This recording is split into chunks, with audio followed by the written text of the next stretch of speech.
Okay, mga kapatid, at napunta tayo sa inyong mga tahanan, ay sama-sama tayo na magbulay ng salita ng Panginoon na matatagpuan natin sa banal na kasulatan. At tayo ay nasa paglilingkod at sa kabila ng ating nararanasan March 5 na at unang Friday ng buwan ng Marso. Kung kaya mga kapatid, hindi pa rin nagbabago ang ating paalaala ng IETF. Tayo patuloy pa rin na mag-observe ng tungkol sa pandemya. At mga kapatid, bago tayo magsimula at dumako sa pag-aaral, tayo muna ay manalangin na maikli. Lord, marami pong salamat sa hapong ito. Totoo, Panginoon namin Diyos, na hindi po kami ay perpekto at hindi nakakalakad ng diretso. Subalit, Panginoon namin Diyos, alam namin na ikaw ay naririyan at patuloy na nakikinig sa aming mga dalangin. Lord, katulad ng aming pag-aaralan sa hapong ito, ang buhay ni Hana ay sinagot mo ang panalangin niya. Sa kanyang time-team na pananalangin, ang iyong katugunan ay naroroon. Kung kaya sa hapong ito, ininadalangin namin na pagpalain mo, Panginoon, ang mensahe na ito na aming pagbubulayan at sinusuko namin ang aming sarili sa hapong ito. Kung kami man ay mayroong mga pagkukulang, pagkakasala, patawarin mo po kami, Panginoon namin Diyos. At katulad po, Panginoon, ng mga propeta, sila'y namuhay ng ayon sa iyong kalooban sa kabila ng napakaraming tukso at mapagsubok sa buhay. Marami pong salamat, Panginoon ng Diyos, sa po ito. Sa pangalan ng Kristo, ito po ang aming dalangin. Amen. Sa gabing ito, ating pag-aaralan ang panalangin ni Hana na sinagot ng Panginoon. Katulad ng ating mga nasasabi noong nakalipas ng mga araw tungkol dito sa ating pananalangin kada Friday, tayo ay dumadako ngayon sa yugto na ang isang mananampalataya, ang isang propeta kaya, ang lingkod ng Panginoon ay nanalangin at sinagot ng Panginoon. Kung kaya't ang ating pag-aralan ngayong gabi ay tungkol sa panalangin na sinagot ng Panginoon. Babasahin natin sa unang Samuel chapter 2 verse 1 and 2. Ito ang panalangin ni Hana sa verse 1. Pinupuri ko kayo, Yahweh, dahil sa kaloob ninyo sa akin. Pinagtatawanan ako ngayon ng aking mga kaaway, sapagkat iniligtas ninyo ako sa kalustaan. Kayo lamang ang banal, Yahweh. Wala makakatulad sa inyo. Walang ibang kanlungan ang mga matuwid liban sa inyo. Ito ay panalangin na si Hana ay nagtitiwala sa Panginoon. Kung ating babasahin sa chapter 1 ng unang Samuel, sa 11, ganito ang kanyang panalangin, Yahweh o Diyos na makapangyarihan sa lahat. Kung diringgin ninyo ang inyong lingkod, ang inyong abang alipin, at inyong kahahabagan, kung hindi ninyo ako pababayaan, bagkus ay pagkakalooban ng isang anak na lalaki, ihahandog ko po siya sa inyo habang siya ay nabubuhay. Hindi ko ipapuputol ang kanyang buhok. So mga kapatid, nanalangin si Hana dito na kung siya ay bibigyan ng anak ng Diyos, ipagkakatiwala niya, ibibigay niya ng buong buo sa paglilingkod sa Panginoon. Ito ay buhay ng mga patriarka natin, ng mga sinaunang mga nananampalataya na maaring mangyari ngayon sa ating kapanahunan. May kasama siyang panunumpa. Kumbaga sa English ay vow. Ito ay panunumpa niya nang sabi niya dito sa talatang 11, ganito ang kanyang panalangin.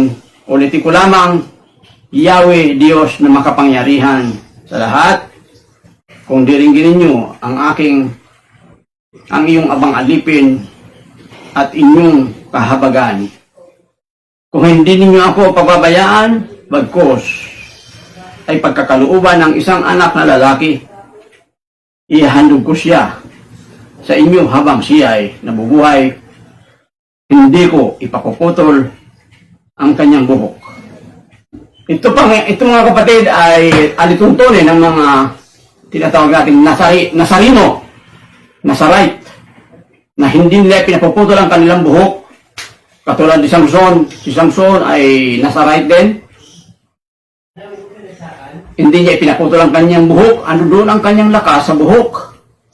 Si Samuel dito ay simbolo ng kanyang paglilingkod sa Panginoon. Ang kanyang mahabang buhok ay simbolo ng kanyang paglilingkod sa Panginoon. Sa verse 19, lalakaw tayo ng ilang talata at bubuksan natin sa talatang 11. Kinabukasan, maagang maaga, silang sumamba kay Yahweh at umuwi sa Rama.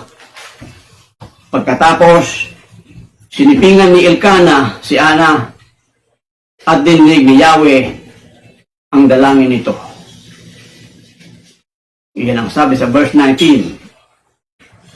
Ito ay pagsunod ni Ana at ang kanyang asawa ni Elkana sa bilin ng Panginoon. Sa verse 24, basahin natin mga kapatid. Nang maawat si Samuel, dinala siya ng kanyang ina sa templo, sa Silo. Nagdala pa siya ng isang turong 3 taon, 36 na litrong harina, at isang pitsel na alak. Ang alak dito mga kapatid, huwag po tayong malilito. Ito po ay wine. Sa Tagalog ay ito'y tinawag na alak. Subalit nung panahon na yon, ang wine ay tinutuloy nilang soft drink nung panahon na yon. Kung kaya't ito ay mga kapatid ay hindi natin masyadong binibigyan ng Malaysia na ito ay nakalalasing na alak, kundi ito ay katas ng ubas. At mga kapatid, ang sabi ni Ana dito, my heart rejoice in the Lord. Sa chapter 2, verse 1 and 2. Sa English, my heart rejoice in the Lord. Bakit kaya si Ana ay nagagalak sa Panginoon? Sinagot ng Panginoon ang kanyang dalangin. Siya ay nagdalang tao at siya ay nanganak ng isang lalaki sa katauhan ni Samuel, at si Samuel ay inialay niya sa templo at si Samuel naglingkod sa Diyos. Ito mga kapatid ay sumpa ni Ana, ubaw ni Ana na sinunod. Huwag natin mga kapatid ay kalimutan na kapag once tayo nangako sa Panginoon, nagsumpa sa Diyos, ay dapat sundin po natin. Sundin po natin ang sumpang yan. Sa verse 10, 11, 20, si Samuel ay hiningi. Tingnan natin, hiningi ni Hana at ipinanganak ni Hana. Sa verse 20, tingnan natin sa verse 20. Sa talatang 20, tingnan natin, naglihi siya at dumating ang araw na siya'y nagsilang ng sanggol na lalaki. Samuel ang ipinangalan niya rito sapagkat ang sabi niya, siya'y kaloob sa akin ni Yahweh. Mga kapatid, ang Samuel, ang ibig sabihin ng Samuel, kaloob ni Yahweh. Gift of God. Mga kapatid, ang pangalan nung unang panahon ay napakahalaga. At ang lalo-lalo na ang kahulugan, katulad dito, ang Samuel, ang kahulugan ng salitang, ang kahulugan ng pangalan ng Samuel, ang ibig sabihin, gift of God. Siya ay kaloob sa akin ni Yahweh. Mga kapatid, ito ay pangako ni Hana at ginawa ni Hana. Nung pumangako si Hana ay wala pa siyang anak. Pero nakita ng Panginoon, natutupad si Hana sa kanyang ipinangako sa Diyos. Mga kapatid, sa atin, ang aral na makikita natin dito na ang pangako natin ay dapat tutuparin natin. Halimbawa tayo nangako sa Diyos. Sa Diyos. Ang pinag-usapan natin dito ay pangako natin sa Diyos. Kung tayo nangangako sa Diyos, kailangan po tuparin natin. Hindi po yan ipinangangako natin sa Diyos, wala pa nga. Pero, pagdating na tinugon ng Panginoon, hindi naman natin sinusunod. Hindi naman natin tinutupad yung ating ipinangako sa Diyos. Kung kaya't marami sa ating mga Kristiyano na ang hindi kinalulugdan ng Panginoon. Sapagkat po tayo ay tumatanggi, umaaring nagsisinungaling. Pero alam ng Panginoon na kung tayo ay tutupad sa Diyos sa pangako natin. Ang ibig sabihin ng Samuel ay siya ay kaloob sa akin ni Yahweh. Kung tayo ay nanalangin sa Diyos, ano man ang hinihingi natin sa Diyos, kinakailangan po tuparin natin sa Panginoon. Sapagkat diyan po nakasalalay ang ating panalangin. Makikita natin dito, si Hana ay nanalangin, si Hana ay nagpuri, at si Hana ay sinagot ang kanyang panalangin. Sa chapter 2, verse 11, tingnan natin, si Elkanah at ang buo niyang sambahayan. Ang buo niyang sambahayan. Dapat natin tingnan ito mga kapatid. Ang buo niyang sambahayan. Kaya biblical mga kapatid, na kapag tayo sumasamba sa Diyos at nag-aalay sa Diyos, kinakailangan po bilang mananampalataya, si tatay at si nanay, kailangan po talaga ang buong pamilya. Ang sabi dito, si Elkanah at ang buo niyang sambahayan, kasama na doon si Hana at ang mga anak nila pa. Ngunit, iniwan si Samuel upang maglingkod kay Yahweh sa pangangasiwa ng saserdoting si Eli. Noong panahon na yun ay ang naglilingkod bilang saserdote sa templo ay si Eli. Kung kaya't si Eli ay leader ni Samuel. Si Samuel ay bata pa. Subalit ang sabi dito, si Elkanah at ang buo niyang sambahayan ay umuwi sa Rama. Ngunit iniwan nila si Samuel sa templo upang siya ay maglingkod doon habang buhay. Kasama ang saserdoting si Eli. So mga kapatid, ang pangangasiwa sa iglesia ay mahalaga. Si Eli dito, si Samuel at si Eli ay nagsama bilang lingkod sa templo ng Diyos. At ang makikita natin dito, tinupad ang pangako. Nangako si Ana at tinupad niya ang kanyang pangako. Nanalangin siya, nagpuri siya, at siya tumanggap ng kasagutan sa kanyang ipinangako. So mga kapatid, ay mahalaga na tayo bilang mananampalataya, kailangan i-recognize natin ang Panginoon. Kailangan ang ating mga sinasabi ay pangnindigan natin sa Diyos. At alam niyo mga kapatid, nung panahon na yun, si Ana ay napagbintangan pa na siya ay lango sa wine. Pero ang sabi niya, hindi ako lango. Ako'y nananalangin sa Diyos sa 18. Napagbintangan siya ni Eli na siya ay nakainom ng karas ng ubas at siya ay medyo nalilihis sa panahon yun. Subalit ang sabi ni Hana, hindi po siya lasing. Hindi po siya lango, kundi siya ay nananalangin sa Panginoon.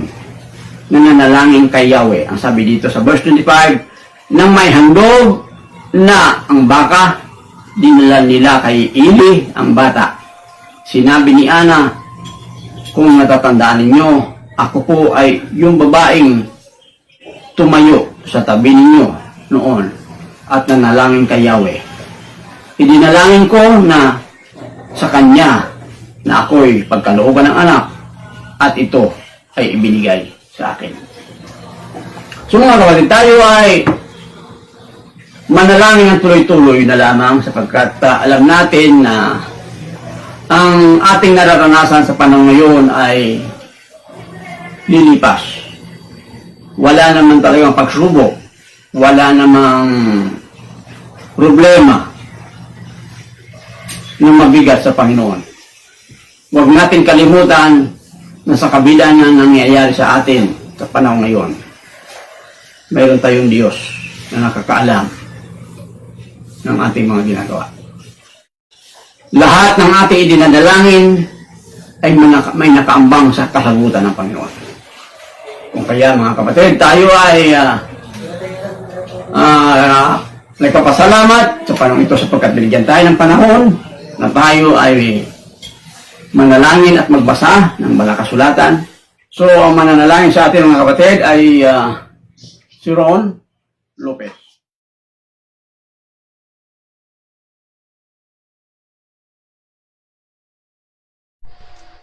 Yon, magandang gabi po sa ating lahat.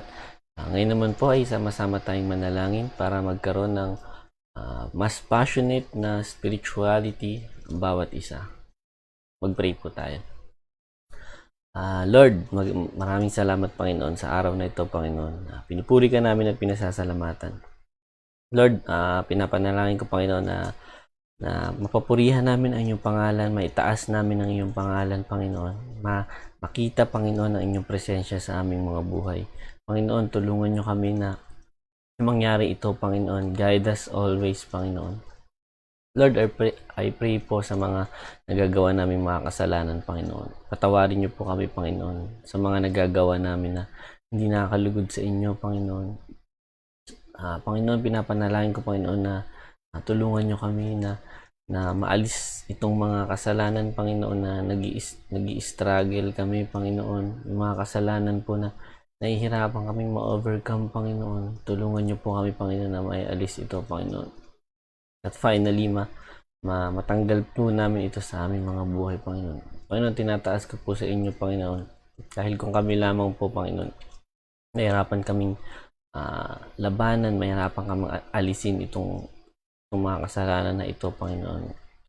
Lord, pinapanalangin ko na tulungan nyo kami, Panginoon, through your word, through the Holy Spirit, Panginoon. Tulungan niyo po kami, Lord. Lord, nagpapasalamat din po ako, Panginoon, sa lahat ng blessings na pinagkakaloob niyo sa amin, sa family namin, sa career namin, sa studies namin, Panginoon. Maraming salamat for always disciplining us, Panginoon, kapag nakagawa kami ng mali, Panginoon. Thank you for always reminding us, Panginoon, on what is the right thing to do, Panginoon, every time na nagkakamali kami, Panginoon. Lord, maraming salamat dahil patuloy nyo kaming ginaguide, patuloy nyo kaming binibless, Panginoon, ng iyong mga salita, Panginoon. Maraming salamat po sa mga small groups namin, sa discipleship groups namin, sa congregation, Panginoon, ng aming simbahan, at sa mga pastor, Panginoon, na patuloy na nagbibigay sa amin ng reminders ng iyong salita, Panginoon. Nagpapaalala, Panginoon, na dapat, Panginoon, is everyday ka namin sinisik, everyday ka namin pinipraise at wino-worship sa aming buhay, Panginoon. Lord, I pray for the small groups, for the discipleships, for our personal devotionals, Panginoon. Panginoon, tulungan niyo kami, Panginoon, na maging habit ito, na maging continuous ito namin gawin everyday, Panginoon. Panginoon, tinataas po namin lahat ng ito sa inyo, Panginoon.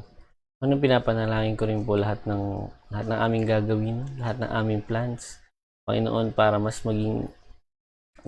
magkaroon kami ng strength, magkaroon kami ng wisdom, Panginoon. Magkaroon kami ng knowledge, Panginoon, sa lahat ng dapat namin gawin, sa purpose namin dito sa mundo, Panginoon. Pinapanalangin ko po, Panginoon, na kayo po magbigay sa amin ito. Sa inyo lamang po manggaling ang lahat ng ito, Panginoon. The knowledge, the wisdom na nakakailanganin namin, Panginoon. Lord, maraming salamat din po sa patuloy niyong pag-iingat sa amin, sa aming araw-araw na pagpasok, sa aming work, sa araw-araw namin pagpasok sa aming mga ginagawang business, Panginoon. Panginoon, maraming salamat dahil palagi kang nandyan. Alam namin, Panginoon, na paggising pa lang namin, Panginoon, kasama ka na po namin, Panginoon. Lord, thank you. Papasalamat talaga ako, Panginoon, for always reminding us, for always disciplining us through your word, Panginoon, and through the Holy Spirit, Panginoon. Maraming salamat po, Panginoon. Kayo lamang po ang aming Diyos na pupurihin at pasasalamatan. Kailangan po ang aming itataas sa aming buhay. Binabalik ko po lahat ng papuri at pasasalamat sa matamis na pangalan ni Jesus. Amen. Ang kasunod ay si Nico Lopez.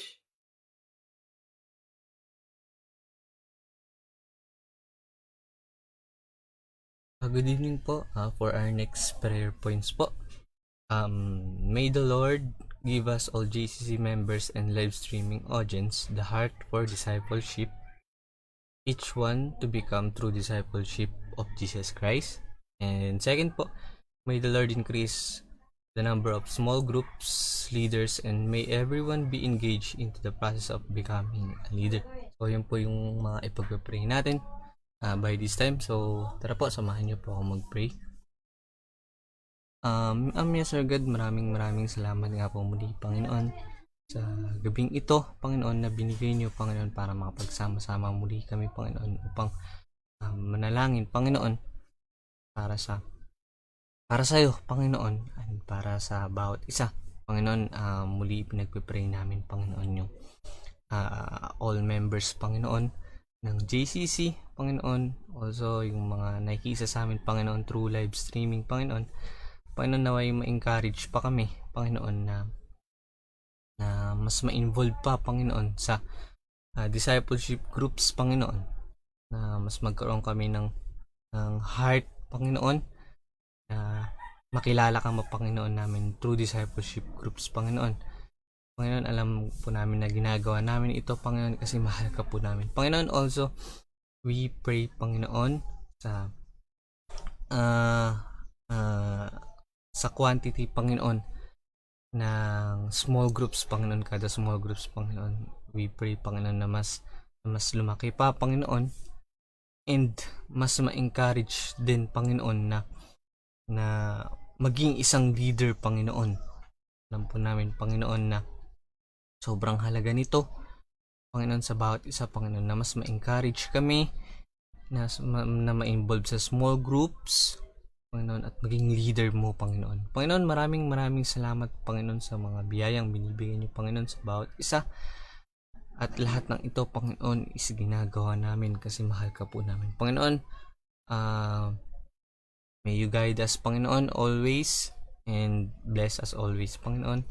Ito lamang po ang aming samot dalangin sa matamis na pangalan ni Jesus. Amen.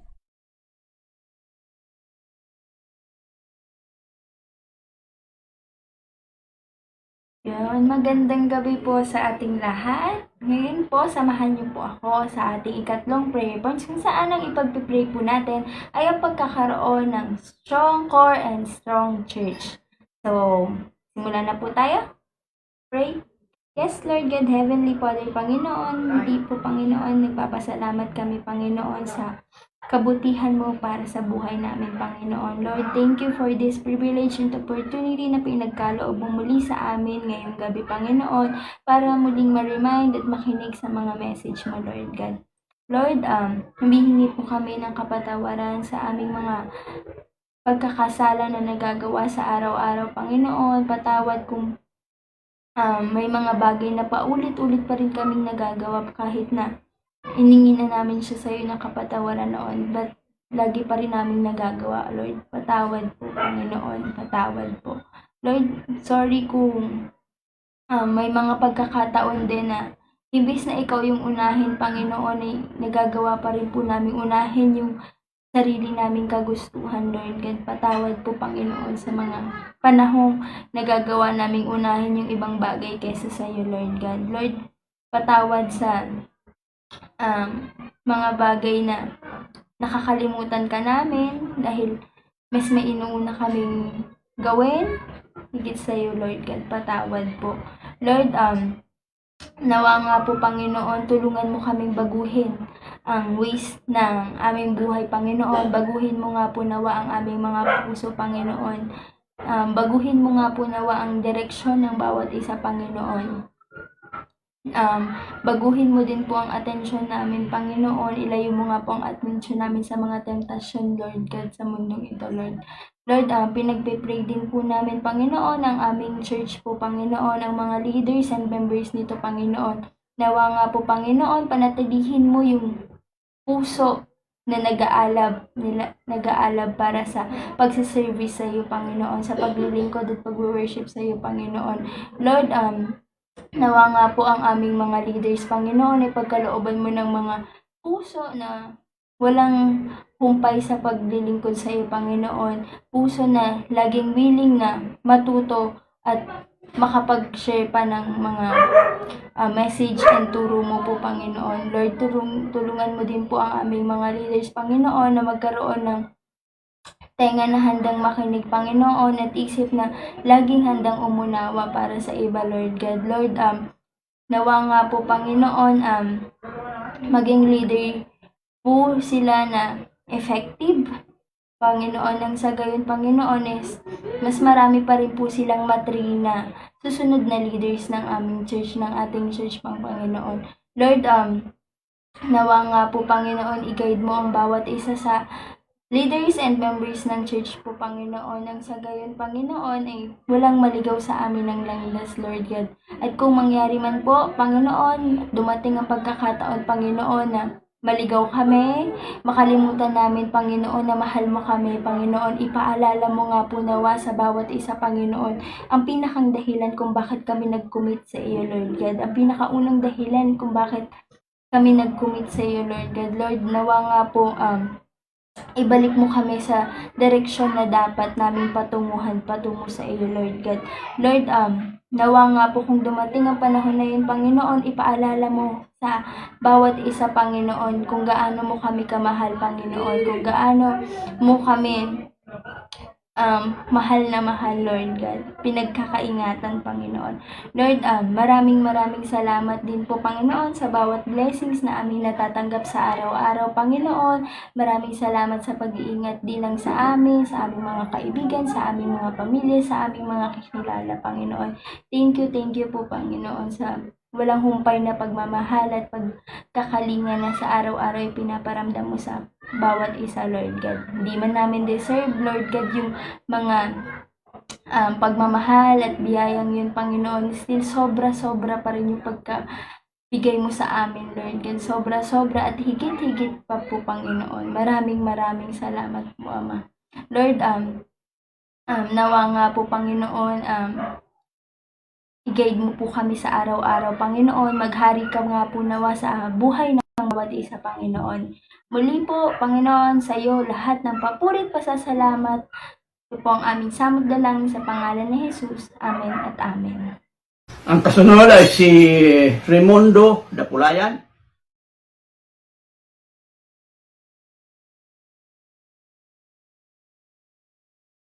Magandang gabi mga kapatid. Samahan niyo po akong manalangin tayo sa ating pong gabing ito para sa ating pong mga paligiran, sa kapitbahay natin, sa ating pong ministro, ganoon din po sa ating mga patakaran na nangyayari ngayon sa ating gobyerno. Samahan niyo po ako, tayo manalangin. Tayo po yumuko at pikit natin ang ating mga mata. Maraming Diyos na makapain sa lahat. Lord God, nagpapasalamat po kami muli sa oras na ito. At kami, Panginoon, ay muli binigay nyo ng time na kami, Panginoon, ay makalapit. Dahil alam namin, Panginoon, na kayo lang po ang aming Diyos na makapangyarihan sa lahat. At kayo lang po makapagbibigay ng kalutasan sa lahat po ng mga nangyayari sa paligiran. Kaya, Lord, sa gabing ito, dinadalain ko po sa inyo ang aming sitwasyon po sa aming mga gobyerno na sa ngayon po ay hindi po sila nagkakaunawaan, kaya sila mismo, Panginoon, ay nagkakagulo. Kaya Lord God, dalangin ko po na hipuin ninyo ang mga namumuno sa aming pong gobyerno na sila po ay gumawa ng tamang hakbang upang ang aming mga kababayan ay hindi po madamay o mapahamak, Lord, dahil alam namin, Panginoon, na kayo po ang makapag-control ng kanilang mga kaisipan, Lord. Kaya dalangin namin na kung sino man po sa kanila ang umahawak, Lord, ng aming mga kapulisan, ng aming mga PIDEA at ang aming mga health controller, Panginoon, na kayo po ang mag-control sa lahat ng ito dahil alam namin, Panginoon, na kayo po ang aming Diyos na wala pong makapagbibigil sa inyong kapangyarihan. Kaya dalangin namin, Panginoon, na kayo po ang magbigay ng tamang kaisipan sa bawat isa sa kanila upang hindi po magkaroon ng kaguluhan po sa bawat departamento ng kanilang hinahawakan, Lord. Kaya Lord God, sa gabi ito, ipuin niyo po ang bawat isa sa kanila. Dalangin ko, Lord, na sila po ay rinig ng iyong mga banal na salita upang sila ay magkaroon ng pag-iisip na nararapat po sa karapatan ng isang tao at higit sa lahat sa inyo pong karapatan, Panginoon, dahil alam namin na kayo po ang naglikha ng buong sanlibutan, Panginoon. Lord God, ganon din sa aming pong ministry, Panginoon. Dinadalangin ko rin, Lord, na patuloy nyo rin pong gamitin, lalong-lalo na, Panginoon, sa online namin na ginagawa, Panginoon. Dalangin ko, Lord, na ipuin ninyo, Lord, ang lahat ng mga nakikinig, ang lahat ng mga nakakarinig na inyong mga salita, ang lahat ng mga nakakita, Lord, na nakakapanood ng online, dahil alam namin, Panginoon, na kayo po ang gumawa ng kaparaanan na ito upang maibahagi namin, Panginoon, ang inyong mga salita, Panginoon. Kaya sa oras na ito, Panginoon, tulungan niyo po ang aming ministro na ito ay lumawak. Ito po, Panginoon, ay dumaming makarinig na inyong salita upang ang mga kababayan namin, Panginoon, ay matuto silang magpakumaba sa bawat sa Panginoon.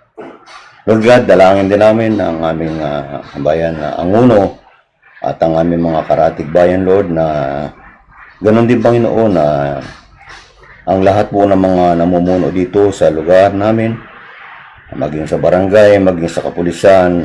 Alam namin, Lord, na kayo po ang makapag-control ng kanilang mga kaisipan. Kaya dalangin namin, Panginoon, na sila po ay maging tapat sa kanilang paglilingkod bilang isang mamumuno sa isang bayan, Panginoon. Kaya dalangin namin, Panginoon, na hipuin niyo po ang bawat isa sa kanila na matuto sila, Panginoon, magpakumbaba sa isa't isa upang hindi po magkaroon ng mga alit-alitan, Panginoon, dahil alam namin, Lord, na sila po at ang makapagbibigay ng tamang landas sa mga kababayan ng bawat isa dito sa Angono, Lord. Kaya, Lord God, dalangin namin na isa bawat isa sa kanila, ang bawat namumuno sa gobyerno, dito sa aming bayang Angono, maging sa Antipolo, maging sa Binangunan, maging kahit saan, Panginoon, kayo po ang mag-control sa bawat isa sa kanila upang hindi po magkaroon ng hindi magandang nangyayari, Panginoon.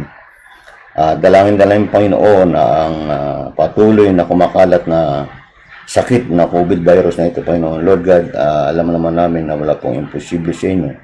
Kaya, Lord God, dalangin namin na ito po ay hadlangan ninyo, Panginoon, na kumalat pa. Dahil alam namin, Panginoon, na marami po sa mga kababayan namin ang nawala na at marami pa po sa kababayan namin ang nasa critical pa at sa mga hospital, Panginoon. Kaya dalangin namin na tulungan niyo po silang gumaling at dalangin namin, Panginoon, na hadlangan ninyo na kumalat pa po ito mga COVID virus ito, Panginoon. Ganon din, Panginoon, sa aming mga kapatiran na sila, Panginoon, ay may mga trabaho din, Panginoon. Ingatan niyo po ang bawat isa sa kanila. Huwag niyo po silang hayaan mapahamak o malapitan ng sakit na ito, Panginoon. Kaya, Lord God, wala naman pong imposible sa inyo. Kaya hindi po kami nakakalimot na lumapit sa inyo. Dahil alam namin, Lord, na kayo po ang aming Diyos na makapangyarihan sa lahat, na makapagpipigil ng mga bagay na ito. Kaya, Lord, sa gabing ito, kami po ay nagpapasalamat. At binigay niyo po kami ng time na makalapit muli sa inyo. Kaya, Panginoon, ang dalangin namin, Panginoon, ay naasahan namin na inyo pong bibigyan ng kasagutan sa inyong tamang oras, Panginoon, o tamang panahon. Kaya, Lord, sa gabi ito, nagpapasalamat po sa inyo, Panginoon. Ito po ang aking dalangin sa matamis na pangalan ni Jesus. Amen. Amen. At ang kasunod ay si Ruth Joanna Balwan.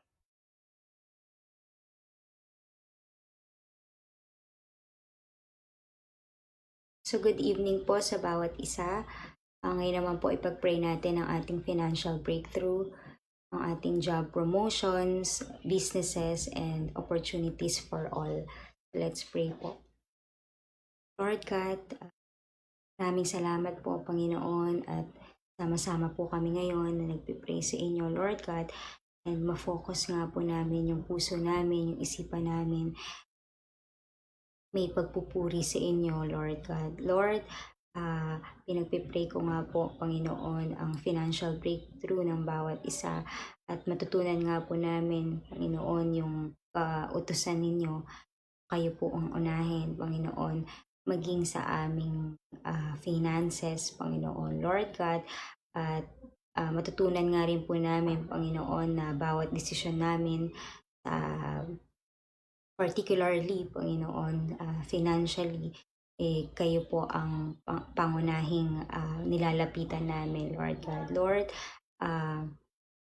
lahat nga po ng gagawin namin, Panginoon, is naayon sa inyo, naayon po sa inyong salita, Lord God. And I am praying, Panginoon, sa lahat po ng may businesses, Panginoon, bless these businesses, Panginoon, lalong-lalo na po, Panginoon, sa mga church mates ko po, Panginoon, na nagsisimula ngayon na mag-business, and ganun din po, Panginoon, sa mga nagtatrabaho, Lord God, pinagpipray ko rin po sila bawat isa, Panginoon, na ibigay nyo nga po, Panginoon, yung promotion sa kanila nang naayon po sa inyong will, Lord God, and Lord, sa mga wala pong trabaho ngayon, alam ko po, Panginoon, na meron po kayong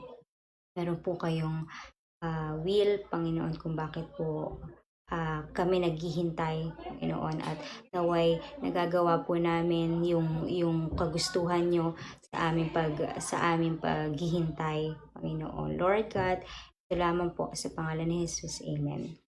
So tayo ay sa pangwawakas na pananalangin, tayo ay iyuko natin ang ating mga sarili, ang ating mga ulo.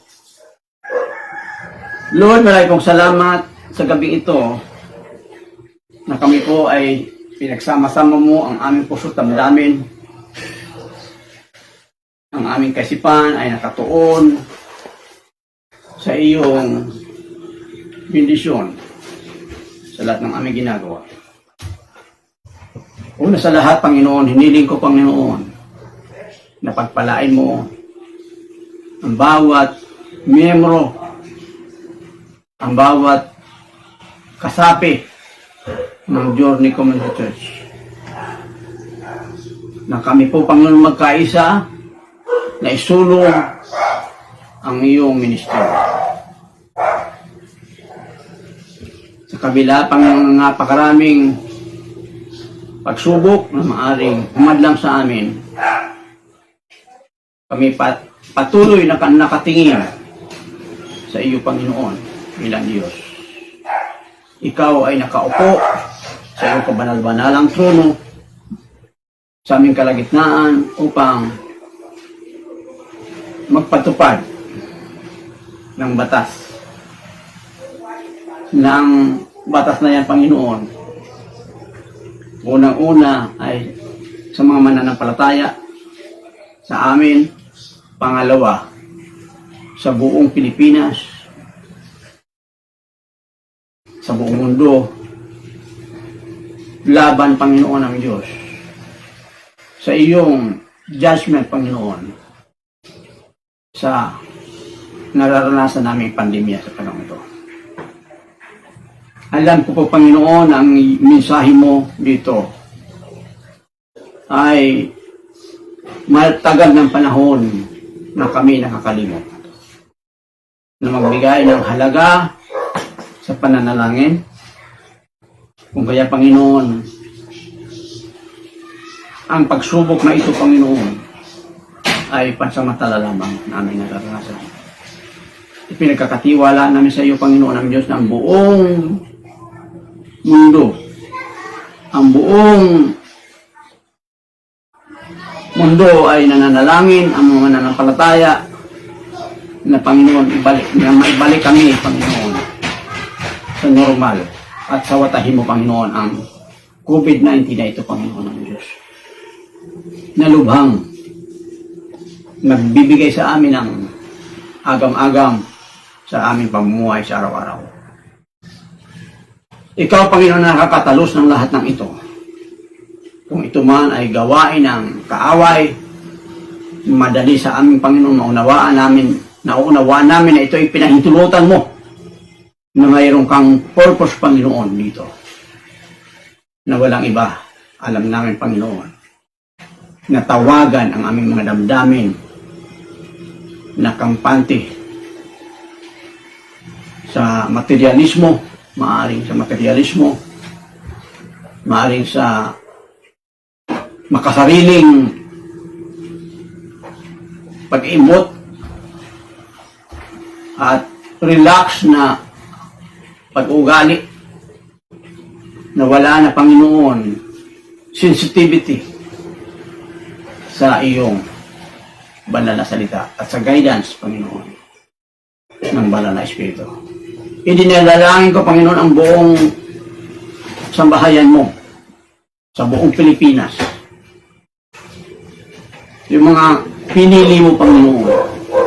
Gayon din, Panginoon, sa buong mundo na nanalangin, na nagpipray tungkol sa pandemya ito, Panginoon. Pagkaisahin mo, Panginoon, ang aming mga damdamin, nadalhin namin sa iyong trono ng biyaya at iyong durugin, Panginoon, ang pandemyang ito na namiminsala, Panginoon, ng napakaraming tao sa buong mundo. Kung ito ay gawain ng kaaway, alam po namin na ito ay pinahintulutan mo. Kaya, Panginoon, marami pong salamat, Panginoon. Sa gabi ito, nagtitiwala kami na sasagutin mo ang aming dalangin, Panginoon. sa nalalapit ng mga panahon. Sa pangalan ng Panginoon Kristo, ito po ang aming dalangin at pasasalamat